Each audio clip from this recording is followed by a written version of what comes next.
lahat, ngayon ay may bago akong project. Maggagawa ko ng patungan ng shilane at saka rice cooker.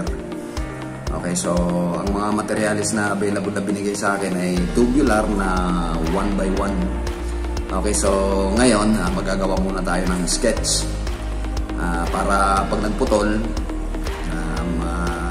maayos yung ating trabaho, para malaman na rin kung ano ang kalalabasan ng aking gagawin. Okay, so ganito lang ako mag-sketch. Okay, so iayos ko lang ang camera, bali makikita nyo lang yung kamay ko. Hindi kasi masasakop lahat. Para na rin to sa mga estudyante ko para malaman nila paano mag-drawing ng simpleng sketch. Okay, freehand technique lang ang gagawin ko. Una muna, magagawa muna ako ng isang vertical line. Imaginary line yan. Tapos 30 degrees pupunta rito. 30 degrees din papunta ron. Mano-mano lang ang gagawin ko. Then, ayan na, tatlo na yung reference natin. Meron tayong guhit sa kanan, guhit sa kaliwa, tapos isang vertical line. Ang purpose ng ating vertical line, ito yung total height ng ating gagawing project. For example, ito sample lang ang gagawin kong project ay 30 inches. For example, hanggang dito yung 30 inches. Yan. Meron na tayong duct. So, ipo-project natin yan ulit ng 30 degrees ulit, pa kanan. Ganun din ulit. Tapos, ganun din sa kaliwa, 30 degrees din. Kasing parallel nito. Yan. So, meron na tayong height, yung taas. Then, susukatin naman natin yung lapad. Gaano ba kalapad? So, mula rito, ito ang ating reference. For example, 24 inches. So, pagpalagay na natin, nandito ang ating 24 inches. Ipo-project natin yan pataas.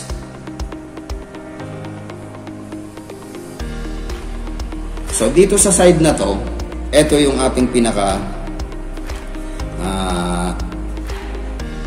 luwang.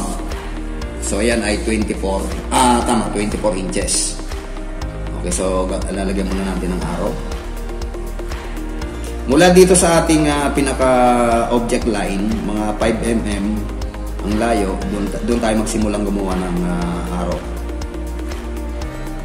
Okay, so ayan ay 24 inches.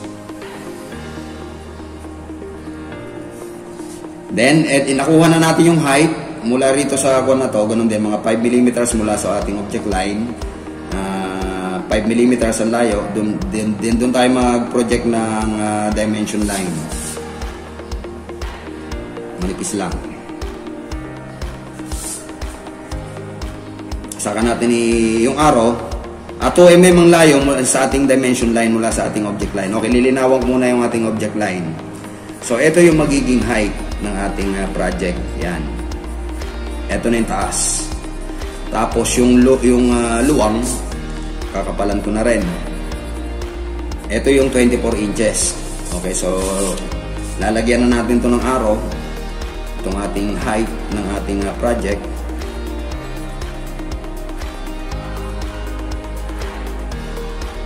So, ito ay 30 inches.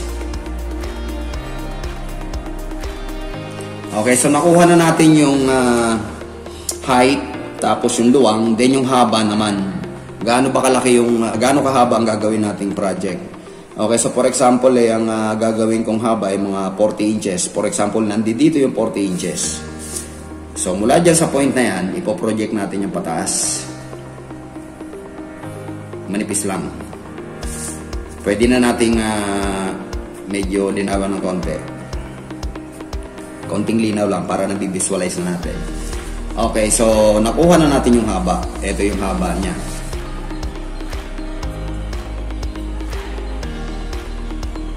Naka 30 degrees din yung ating object line, ang ating dimension line. Tapos yung ating arrow line. Mano-mano lang ito kaya hindi masyadong tuwid. Okay, so malinaw na yung ating pinaka-project. Ang haba ay 40 inches. Ang taas ay 30 inches, ang luwang ay 24 inches. Then bubuuin na natin yung ating isometric box. Bubuuin na natin yan. Po-project natin lahat ng mga intersection ng 30 degrees. So dito may intersection, bubuuin na natin. Okay, so unti-unti na nagkakalinaw yung ating design.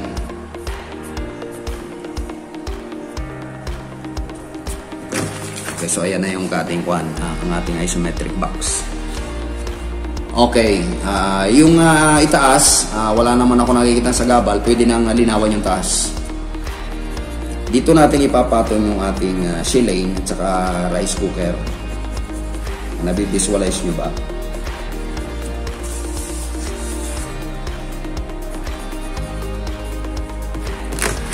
Okay, so pwede na rin linawan natin yung ating pangilalim na portion. Yung ating vertical na ito.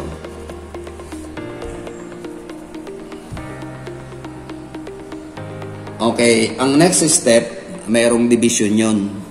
Kasi para sa lagayan ng gasol at saka mayroong division sa gitna.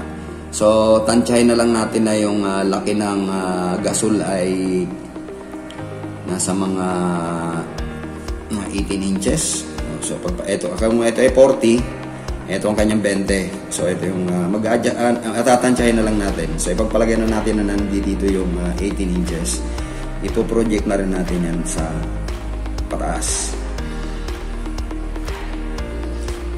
Ngayon, ang tanong, meron ba tayong paa? Lalagyan ba natin ng paa itong ating ginagawa? Okay, kung lalagyan natin, so ipagpalagay na natin na 2 inches. So, mula sa ilalim, sukat tayo ng 2 inches.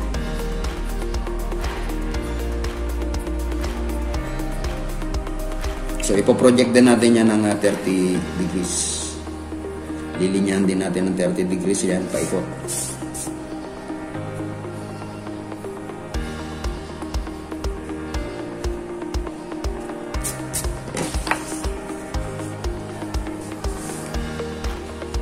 Okay, so ang tanong, ang paa ba natin dediretso dito sa lagayan ng ating ng ating gasol? So, hindi. So, hanggang dito lang yung ating yung height ng pinaka sa paa.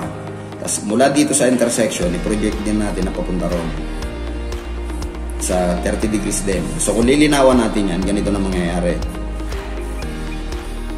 So meron na siyang paa na 2 inches. Ito yung 2 inches. Lalagyan ko rin ng arrow ito, pati sukat. Pagkaalanganin na yung arrow, ibabaliktad na natin ang position ng arrow. Magkasalubong na. So ito ay 2 inches. Okay. So, lilinawan na natin yung kanyang division.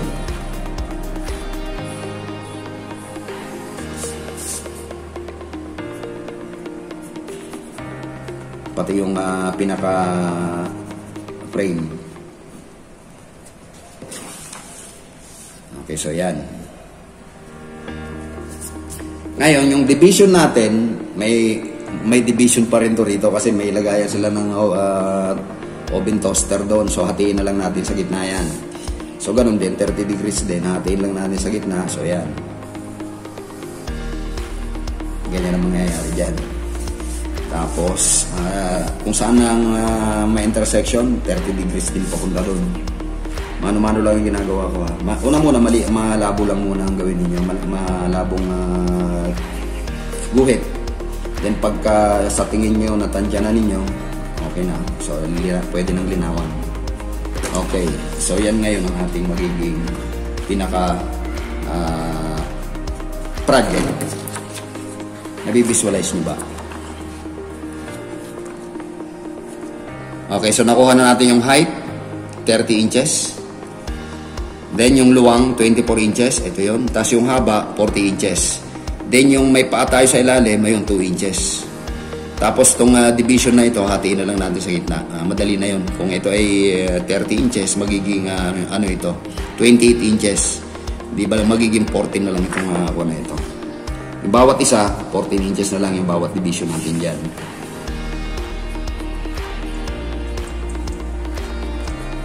Magiging 14 inches na lang yan.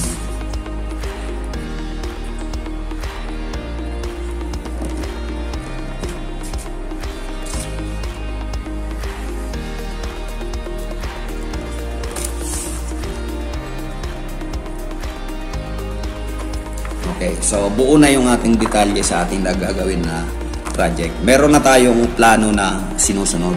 So hindi na tayo maliligaw. So sa pagtingin pa lang natin dito, makukompute na natin kung gaano karami ang materyales na gagamitin natin dito. Kasi visualize na natin kung gaano kataas, ilang peraso yan, gaano kahaba yung ating gagawin. Ayun, 40 inches. Makikita natin kung ilang peraso yung ating gagawin na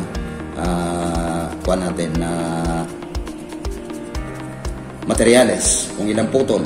Kinakailangan kasi mag-sketch gaya niyan. Pagka may sketch na tayo, hindi na tayo maliligaw. Meron na tayong reference. Okay, so itong gitna pwedeng may stand din dito. So lagyan na rin natin ng stand. Konti lang naman. Ayan. Para additional support. Pero pwede na rin wala eh. So ayan, kung mapapansin natin siya. Buo na yung ating pinaka project. Patungan ito ng shilling sa ibabaw at saka rice cooker daw. Kaya medyo mahaba ito. Kaya 40 inches yung 40 inches ang abutin. Okay, so ito ang aking bagong project na gagawin. Okay, so sana samahan niyo ako kapag ito ay sinisimulan ko ng gawin. Maya-maya lang magbibihis lang ako, then bibirahin ko na ito. Okay, so sana may napulot kayong idea kung paano maggawa ng ganitong klase mga sketch. Okay, so ang una mo nang gagawin, gumawa muna ng isometric box, then saka natin buuin yung ating pinaka plano para habang nagagawa tayo, may sinusunod tayong plano. Okay, so maraming salamat.